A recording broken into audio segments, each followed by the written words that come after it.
farmers on the government's path. The canvas is larger than we think.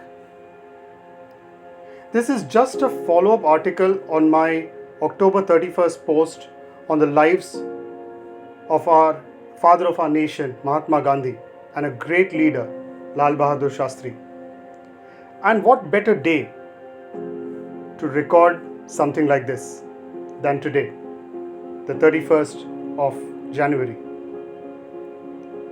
It's a little more around the point, I feel, but there's just so much happening in this brain that I need to capture everything.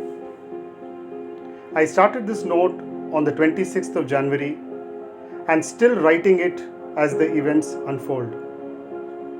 So my sincere apologies at the onset.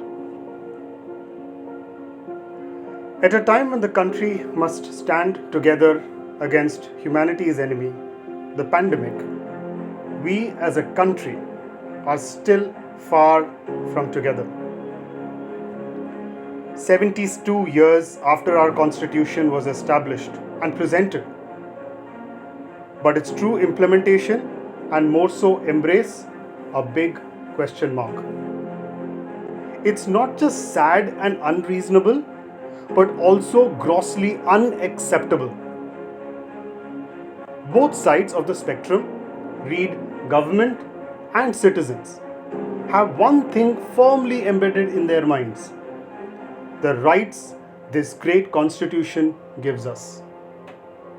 The missing element is in fact the most important: our duties as torchbearers of this great nation. Please do not read this article as pro or against the farmers' protest. It is purely my agony and shared by many people in this country at the state of what this country has come to. Read it not as pro NDA or pro UPA or for that matter pro communist or pro third front. This is the agony of an Indian who is tired of the political influence in almost everything that we see, read, and understand. Please note, I say this in not a good way. The farmers' protests are just a case in point. Every citizen has a right to protest and a right to be heard. More so, a right to get answers to their questions. So, addressing that point, the protest by the farmers in Delhi, which had run into 45 days before the Republic Day function, was not only valid but also appreciated, for they chose a silent and civilized mode of protest, greatly in lines with what our great leaders, freedom fighters, achieved with a non-violent mode of protest. Whatever their demands should have got a ear and a heartfelt thought. That did not happen. And that was the government's second big mistake. The first was passing, or should we say bulldozing, the bill in Parliament without any consultation or discussion. It just rammed everything through the houses of lawmakers and made them mandatory, like many of their past legislations. Well, that's not how a democracy works.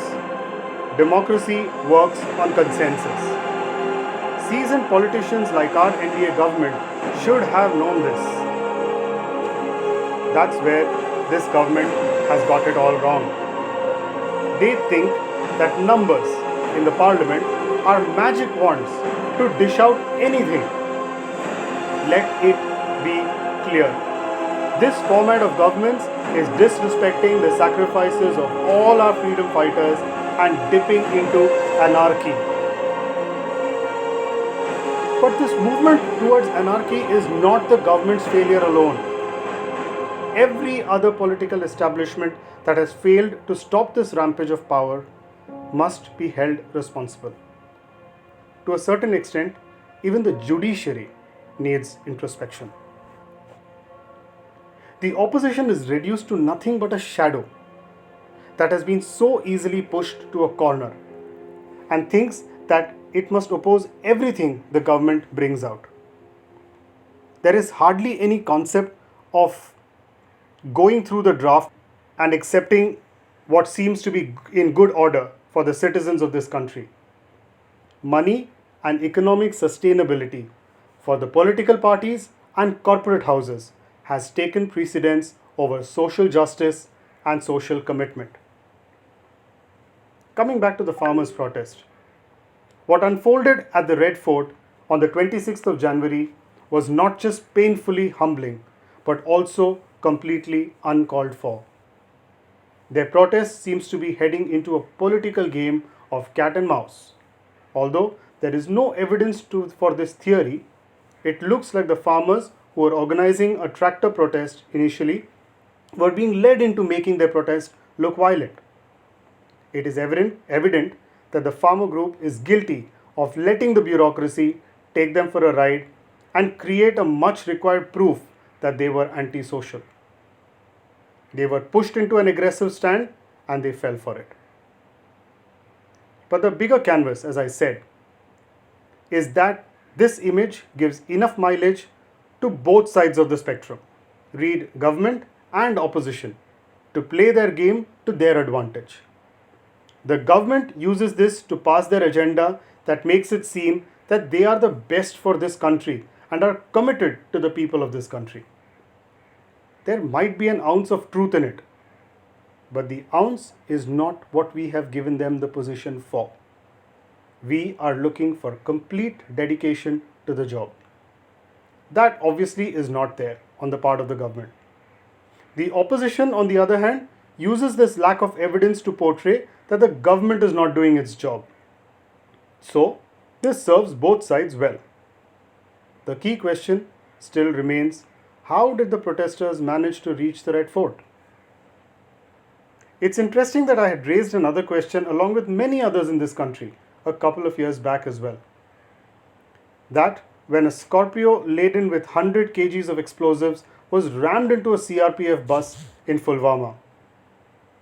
The bus was part of a battalion movement, and the presence of a vehicle laden with so much of explosive is a similar question mark like the allowance of the farmers to enter the Delhi region. It smells of stink right to the top.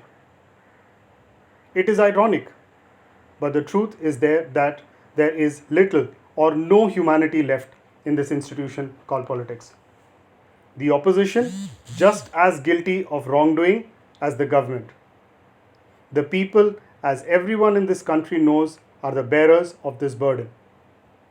They are busy in their own lives and see these rungs, or read it as rogues, of politics impenetrable. But that isn't true. If there is a will to do good, then all else falls in place. Our belief in the system and our goodness must never die. And this so-called fortress of theirs will break. As for the farm laws, although there might be a lot of good, as discussed by numerous economists around the world, is a welcome change and must be slowly and steadily implemented. But as of now, the government has their job cut out. They need to ally with the fears of the farmers and pull back legislations, at least till they have been explained.